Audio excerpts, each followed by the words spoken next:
it's a very harrowing film, and it brought back to me those times in the 1980s when we thought we'd got haemophilia under control with these new concentrated products that are convenient to use, and then along came the realization that we'd infected most of our patients with deadly diseases. And my own thoughts looking back to that time are, if only we could have foreseen what would happen, we would for sure have done things differently. And I often think about patients who I gave treatment to, with what I thought was the best treatment, and who within 10 years were dead.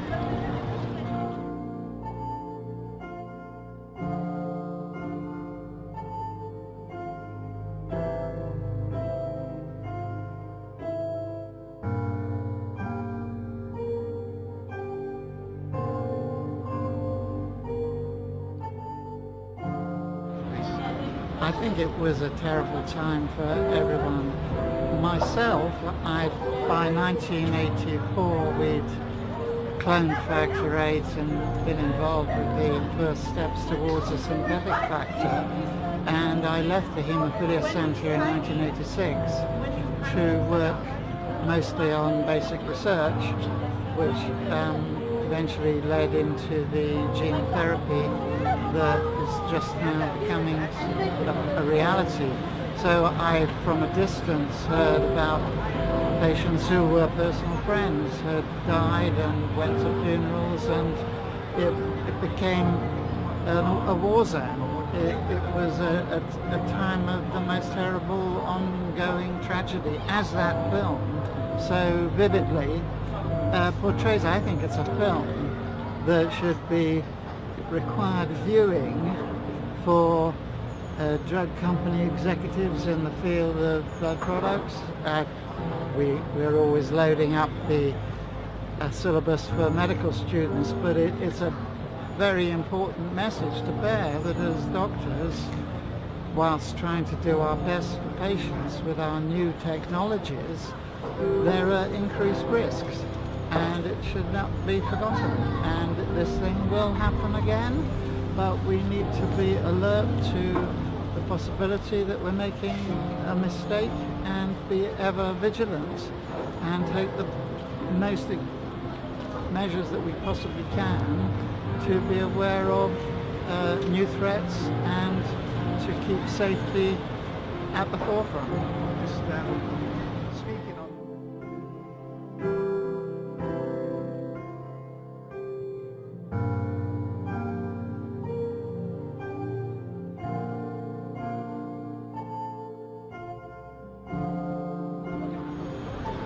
I think the commercial interests clearly outweigh best practice in safety.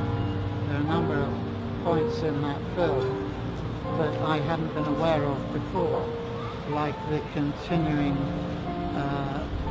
failure to use a simple heat treatment when it had been shown that it was beneficial, and that the decision not to was, I would think, largely taken on commercial grounds, that you could still sell the product and you didn't have to spend however many $100,000 it would have cost at the time to introduce a simple heat treatment. Pasteurization has been a very well-known procedure throughout pharmaceutical industry, and it could have been introduced, and it's a tragedy that it wasn't as soon as it could have been.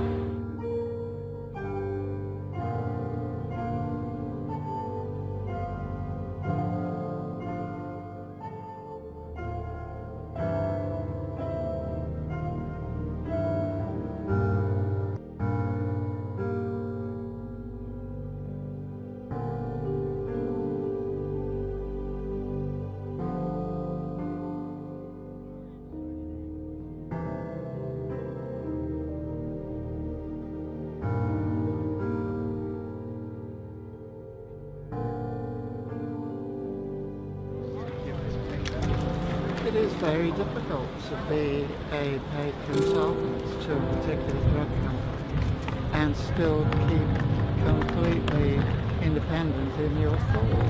I know that because I have done consulting and for many in the industry, and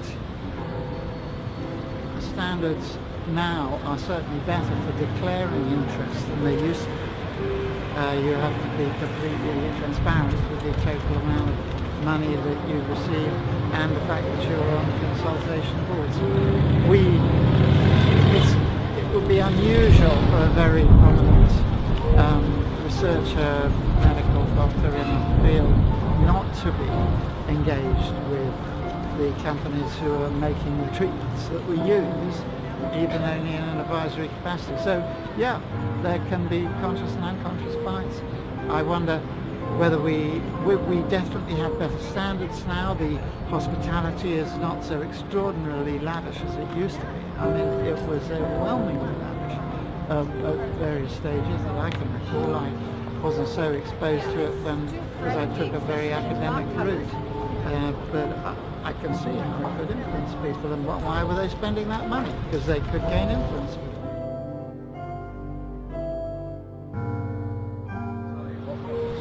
Oh, well, you would be going to the best at a conference on haemophilia. There would be the very best restaurants, the river cruises, all the paraphernalia of marketing products. It didn't go quite to the heights that it got in some areas with a bigger turnover, like the, let's say, cardiology and gastrointestinal diseases, where people would go on cruises, so-called, for educational purposes, and make hundreds of thousands of pounds out of it. But it was remarkably lavish.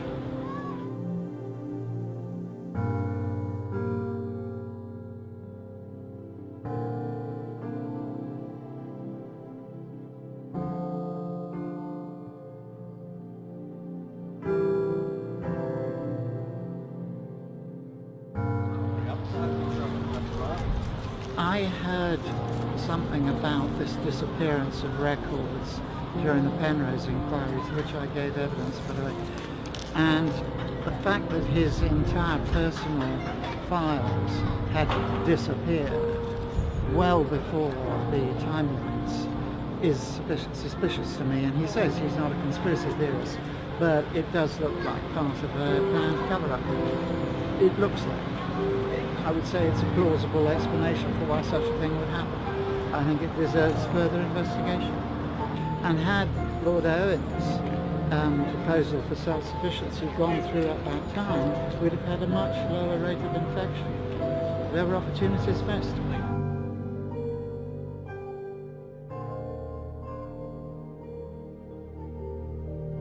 Hadn't the capacity to keep up with the demand for Factor VIII. So in 1972, with the government's approval, the NHS began importing it from the USA. But the firms making those supplies were buying the blood from prisoners, sex workers and drug addicts, groups at high risk of carrying infectious disease. As early as 1975, the government received clear warnings there was a risk of people catching hepatitis. By 1983, the risk of contracting the newly discovered AIDS virus was also known, and finally action began to be taken to make supplies safer. But it wasn't until 1990 that the government started notifying victims, and every government since has refused a public inquiry until last year Theresa May ordered this one. There was a major cover-up, in my view. People's medical records amended, people treated without their consent, people with a positive diagnosis not told for years, and all of the knock-on effects that could have. So major wrongs were done here, and I hope this inquiry will finally give people the truth and also a degree of justice. The Scottish Government did commission an inquiry in 2009. This was the angry response.